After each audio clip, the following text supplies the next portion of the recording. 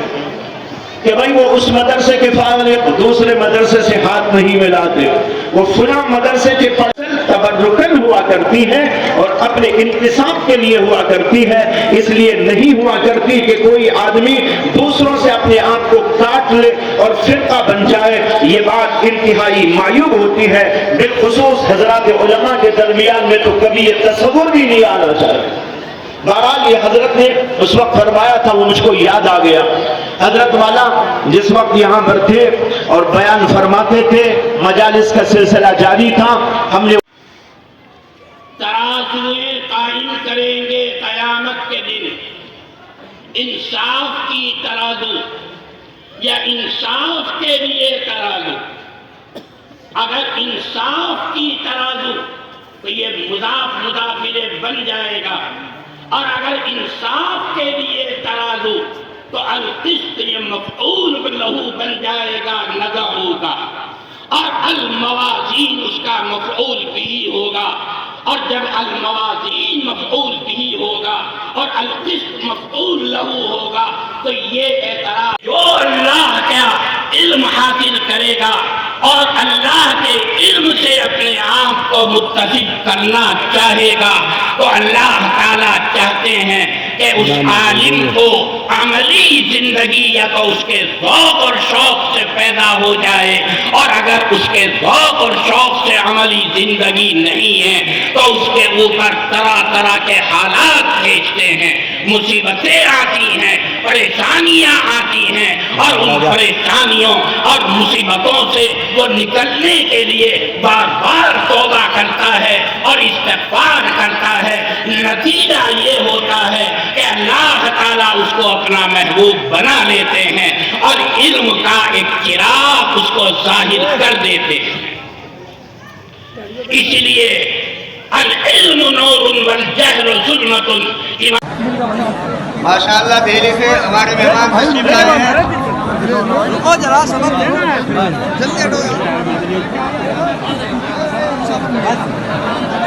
ماشاءاللہ آپ حضرات کے جامع مفتاح العلوم میں 77 بچوں کے دستانے